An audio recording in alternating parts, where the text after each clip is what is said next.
बात बीजेपी के मिशन गुजरात की। गुजरात चुनाव की तारीख का अभी ऐलान नहीं हुआ, लेकिन बीजेपी ने पूरी ताकत झोंक दी है। पीएम नरेंद्र मोदी कल ही 3 दिन गुजरात से गुजार कर लौटे हैं और आज बीजेपी अध्यक्ष जेपी नड्डा जो हैं वो पहुंच रहे हैं और अमित शाह का भी कार्यक्रम होने वाला है। आज से बीजेपी की गुजरात गौरव यात्रा शुरू हो रही है और आज और कल कुल 5 रूट पर गुजरात गौरव यात्रा की शुरुआत होगी।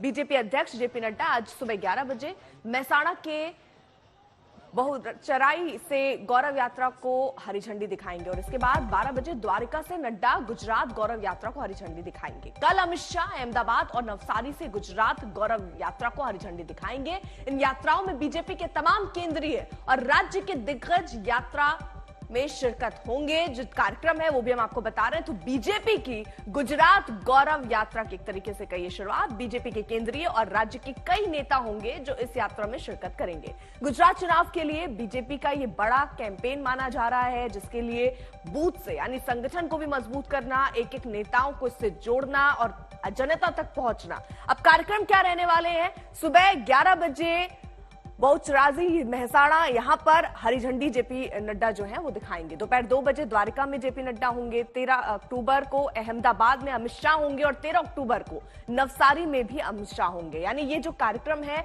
उसको तय किया गया है और आज जेपी नड्डा होने वाले हैं द्वारका और मेहसाणा में, जहां पर वो इस कार्यक्रम को हरी झंडी एक तरीके से कहिए तो दिखाएंगे। और यहां पर एजेंडा और पूरी योजना जो बीजेपी की है वो यही है कि किस तरीके से इस चुनाव में जनता तक पहुंचा जाए, जो अभी तक कार्य हुए हैं वो जनता तक पहुंचाए जाए और इसीलिए इस गौरव यात्रा की शुरुआत बताया जा रहा है। गुजरात चुनाव में इस बार भयंकर सियासी संग्राम छिड़ा हुआ है। आम आदमी पार्टी और बीजेपी के बीच वीडियो वॉर भी छिड़ गया है। कल बीजेपी आईटी सेल के प्रभारी अमित मालवीय ने गुजरात बीजेपी के अध्यक्ष गोपाल इटालिया का वीडियो जारी किया और मंदिरों के अपमान का आरोप लगाया। इसके जवाब में आम आदमी पार्टी के सांसद संजय सिंह ने बीजेपी सांसद प्रवेश वर्मा का पुराना वीडियो जारी किया और बीजेपी से इस पर जवाब मांगा। आम आदमी पार्टी ने बीजेपी सांसद पर केजरीवाल के लिए अभद्र शब्दों के इस्तेमाल का भी आरोप लगाया है।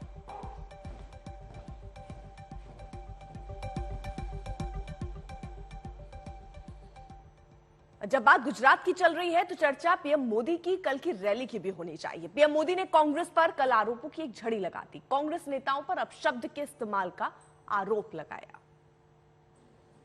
मैं तलवार के नोक पर चलने वाला इंसान, मैं तपस्या करके निकला हुआ इंसान, तप करके निकला हुआ इंसान और धरती से उठ करके आया हूं। और इसलिए मुझे मालूम है कि झूठ झूठ होता है, मैं उस झूठ का किस प्रकार से जवाब देना मैं पूरी तरह जानता हूं। और इसलिए मैं हर गाली का गहना बना सकता हूं, क्योंकि मुझे मालूम है गाली अपने आप में गलत है, गाली देने वाला गलत है, गाली देने वालों का इरादा गलत है।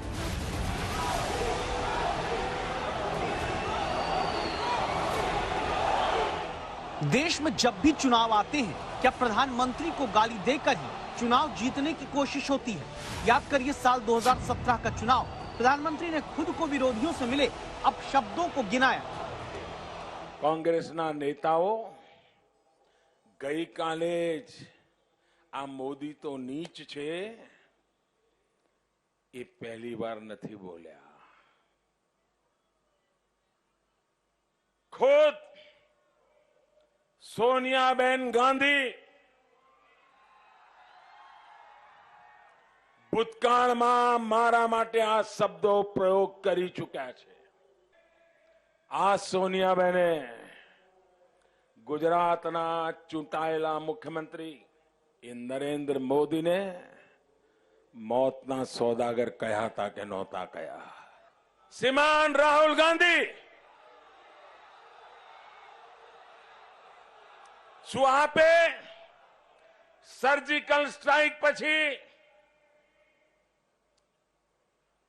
શું એવું નહોતું કહ્યું કે પ્રધાનમંત્રી દેશના જવાનોના ખૂનની દલાલી કરે છે? આનંદ શર્મા તમે શું બોલ્યા હતા? 27 નવેમ્બર તમે નિવેદન કર્યું હતું प्रधानमंत्री।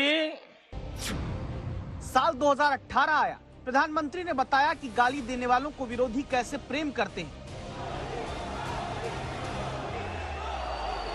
जब गुजरात का चुनाव हो रहा था वहां पर भी मेरी जाति को लेकर के एक बहुत बड़ा हमला किया गया था। फिर लोगों का गुस्सा नजर आया तो उनको सस्पेंड किया और 2 महीने के बाद गले लग जा। 2019 के चुनाव में भी प्रधानमंत्री ने याद कराया कि कांग्रेस के नेता कैसे उन्हें गालियां देते रहे हैं। कांग्रेस के एक नेता ने मुझे गंदी नाली का कीड़ा कहा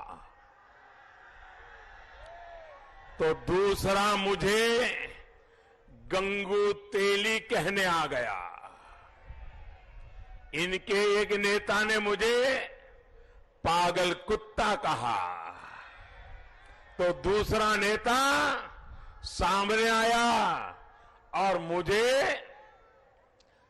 भस्मासुर की उपाधि दे दी। कांग्रेस के एक और नेता है, देश के विदेश मंत्री रह चुके हैं, उन्होंने मुझे बंदर कहा। इनके और एक मंत्री ने मुझे वायरस कहा तो दूसरे ने दाऊद इब्राहिम का दर्जा दे दिया। इनके एक नेता ने मुझे हिटलर कहा तो दूसरे ने मुझे बदतमीज नालायक बेटा कहा। चुनाव दर चुनाव कांग्रेस के नेताओं ने अगर प्रधानमंत्री के लिए अपशब्दों का इस्तेमाल किया तो नरेंद्र मोदी ने उन्हें जनता के सामने रखकर हिसाब वोट से करने की अपील की है।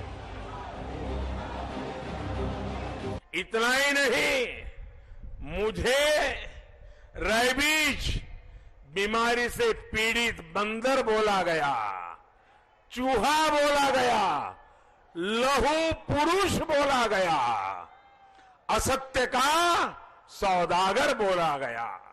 साथियों, कांग्रेस के नेताओं ने मुझे रावण, सांप, बिच्छू, गंदा आदमी, जहर बोले वाला तक बोला। कांग्रेस के नेता जिसके सामने नतमस्तक है, उन्होंने भी मुझे मौत का सौदागर कहा। रैलियों में मतदाता के सामने अगर प्रधानमंत्री गालियां याद कराते हैं तो वोटर भावनात्मक रूप से जुड़ता है। गुजरात में पहले के चुनावों से लेकर लोकसभा चुनाव तक ऐसा कई बार हुआ। इस बार फिलहाल अब तक कांग्रेस का कोई नेता पीएम को अपशब्द कहकर पार्टी के लिए सेल्फ गोल नहीं कर पाया। तब पुराने अपशब्दों की फहरिस्त याद करा के नरेंद्र मोदी कांग्रेस और आम आदमी पार्टी के बीच उन्हें गाली देने वाला गुपचुप गठबंधन बता रहे हैं। आज तक ब्यूरो।